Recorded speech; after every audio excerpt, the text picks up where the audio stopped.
changes. Oh, poor Chalo. Okay. This is the fabulous David Bowie Changes. Awesome album. Great lyrics. I'm gonna turn it down though. Okay. So here we are. Changes. Okay. I am going to give you the first portion of our notes on China. We're going to China, baby! So, I need you to know that you need to read all of the instructions. I'm going to be very organized. I'm going to be giving you a weekly agenda. What I'm recommending that you do each day. I'm giving you, in my view, plenty of time to do your stuff. And please email me if you have any questions, okay? Email's better, not the posts on Google Classroom. I just don't know when you guys do that. So everything is going to be done in your notebook. And again, you're just going to take pictures of what you do and then turn it into Google Classroom assignment. Okay? So in your notebook, so go get your notebook if you don't have it. And remember, you can use color. Just make your notes so that you can study from them. Okay? I gotta turn down David. All right. Okay. So at the top of your notebook, please put China notes. And okay, our story begins with the last dynasty of China. I wish you could see Jalo. He's way more interesting than me, but I have to project it high. So, okay. This is the Qing dynasty. It's Qing. And what you should know is when you read a Chinese name, the surname, the last name, is always written first. Okay, so Qing is the last name. And it will be the last dynasty in China. And this is where our story begins, because China's downfall is going to be rooted in money. Oh, big surprise. So the British love to drink their tea, and they got their tea from China. That's where it was imported from. And the Chinese would only accept silver for payment of the tea. And the Chinese would keep the silver. And they wouldn't spend the silver on any British items because they didn't want anything that the British made. So this was an issue, because the British are running out of silver and they don't have any additional silver to buy their tea. So the emperor finally decides, okay, I will see an ambassador from Britain. And the ambassador dude comes over and he's trying to convince the Chinese to buy certain products that are British made. He brings over like a globe, clock, musical instruments. He even brings over an air balloon, a hot air balloon, trying to impress the emperor. And the emperor is like, nah, I don't think so.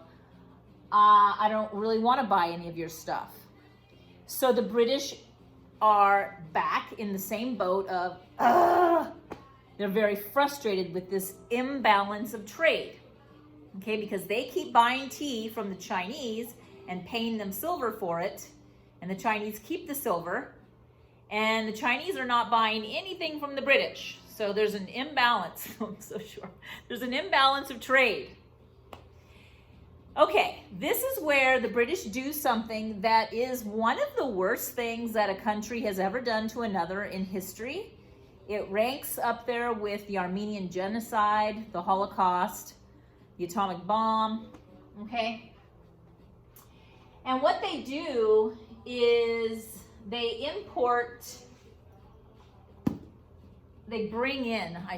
smuggle opium into China. Because at this point in China, opium existed, but it was only for medicinal purposes. It was not widespread. Okay? And it takes them about 30 years to infiltrate opium at a expansive level to basically get China addicted to this highly addictive drug. Please note, China was self-sufficient before Britain got their hands into their lives. China didn't need anything British made. They were isolated geographically. They had a fast-growing grain of rice. It was in existence, and they were able to feed their population. So please keep this in mind. China was fine. They were actually really fine because they were doing better than Great Britain because of this imbalance of trade. Okay, so England gets the population of China addicted to opium. China is super mad. They even write a letter to Queen Victoria, who is queen at the time this is happening. They write a letter to Queen Victoria basically pleading with her, like, why are you doing this to us? Why are you infiltrating our country and getting all of our people addicted to opium when opium is illegal in your own country? And the letter went unresponded by Queen Victoria. Oh my goodness. If you could see Jalo right now, look at him. Okay, this is, Jalo, you are silly. You're bored out of your head, huh? Yeah, that's probably like my students right now too. Okay, so here we go. All right. Okay. By the way, you should be taking notes. Hey, I can also post this on Google Classroom. If you have a printer, you can print this out and then take the notes on the side. But if you don't have a printer, then just take your own notes, okay? It's not a big deal, either way. Bless you, my goodness. Okay, so Opium War happens and Great Britain wins. Big surprise. All of the fighting took place, excuse me, all the fighting took place on water. In your brains, you should be thinking, yeah, of course Britain's going to win. They have the most powerful navy in the world. Sorry. And this is when China loses Hong Kong. Okay? And Hong Kong has been in the news. Well, it was really in the news about 6 months ago with all of the protests going on. Okay, this is when Hong Kong is lost to Great Britain. All right? And Great Britain is going to basically control Hong Kong from like 1841 to 1997. Okay, it was in 1997 that Hong Kong went back to China control. And the connection with current connection is the people are protesting. They want more democratic ideas right now. And it's because they learned those democratic ideas while they were under the control of Great Britain. Okay, just try to make those connections. Okay, there's only like a 4-year period where Hong Kong wasn't under Great Britain, and that was during World War II with Japan. Okay, Japan ruled Hong Kong from 1941 to 1945. Okay, so Great Britain gets Hong Kong. Great Britain also gets 4 new ports, okay, for a total of 5. And at these ports, this is a term you should know. It's called extraterritorial rights. And it basically means that the British do not have to follow any Chinese laws in their ports. So they can do whatever they want. They can bring in whatever they want to China in those 5 ports. Okay, so let's just take that down to a scenario. Say here we are in San Luis Obispo, and let's just say Port San Luis in Avila. Say Port San Luis in Avila all of a sudden comes under the control of Mexico. And Mexico decides to just ship in boatloads of heroin, okay? Because they can. They don't have to follow our law. It's clearly illegal in our country. Highly addictive drug, but Mexico doesn't care because they can. They have the port. Okay, this is what's going on in China back in during the 1800s. Great Britain continues to ship now legally opium into China. Okay? So this is when the addiction to opium hits home and will literally cement China's destiny. So there's an increase. I don't know if you can see this. Can you see this? Oh. There's an increase in opium trade, okay? And that leads to addiction occurring. Because of the addiction, the government is now corrupt. They're incapable of leading a country.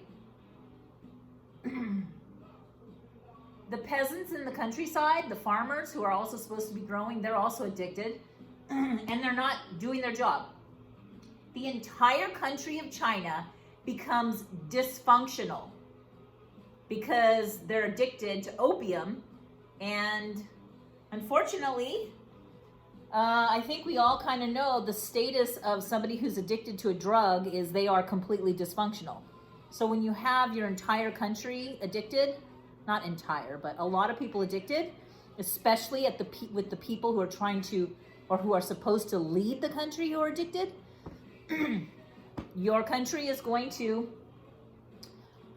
be very, very weak, okay? All right. This leads to the Taiping Revolution. Again, so Hong is the surname. This is the family name, and it's always written first. And also family names in China they're always one syllable, okay?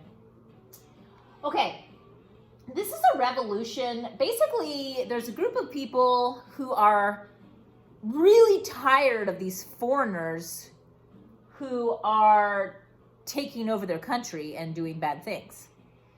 Because it's not just the British who are there. There are Italians, there's French, there's Australians, there's Germans, there's Portuguese. They're all there, and they all have what are called spheres of influence, okay? This is another term it's gonna pop up in life. So, sphere of influence.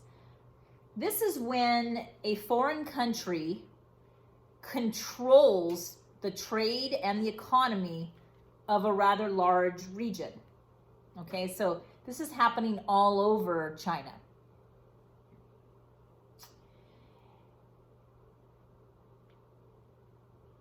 And after this revolution is, there's also what's called the open door policy. And this is when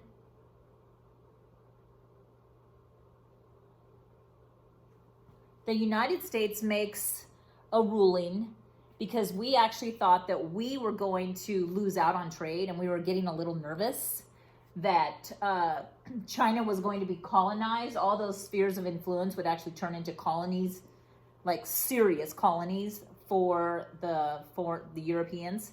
And we felt like we were getting left out. And we had actually had trade with the Chinese prior, and we wanted to continue that trade. So we declare the open door policy, trade, everybody has an equal status for trade in China, and it's established.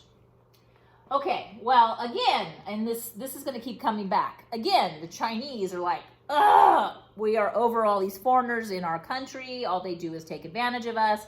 So another rebellion takes place, and it's suppressed by foreign militaries. Okay, they got smart. They realized the power in combining their forces to attack the Chinese, and that's what they did. So all these foreign countries combined their militaries as one full force against the Boxers. And the Boxers will lose. And again, another pattern. Every time the Chinese lose, you guys, more treaties are written, more foreign control is taken over by foreigners. But the other thing, besides these two, the other pattern, every time the Chinese lose, nationalism increases. And you remember what nationalism is? A deep devotion to one's country. That's one part of the definition. Well, the Chinese become more deeply devoted to China for Chinese. And they want the foreigners out. Because so far, all foreigners have done is get their people addicted to opium. They've taken control of ports. They've taken land, Hong Kong. And they've established themselves to have spheres of influence all over. So they don't see anything positive that's going on with the foreigners. Okay, they want them out. Okay, that is the first part of this lecture on China. Okay, and what I just told you, it's not part of an RFK. So my recommendation to you is, one of two things. You can either listen to my lecture before you do the RFKs, or you can listen to my lecture after you do the RFKs. Okay? I'm going to be lecturing and on all three RFKs. So please listen to them and take the notes. And at the very end, I'm going to ask you to show me. I'm going to assign you to take pictures of what we just took notes on and the additional 2 lectures or 3 lectures, okay? Plus RFK. So like we would be doing in our classroom, I would be giving you the easy points for lecture notes plus the points for the RFKs, okay? All right, I hope that makes sense. Cholo, he's still sleeping. Oh my Lord. Okay, well, here he is. All right, you guys, hope that makes sense. And Cholo, hey, say goodbye. Say goodbye. All right, we'll see you later.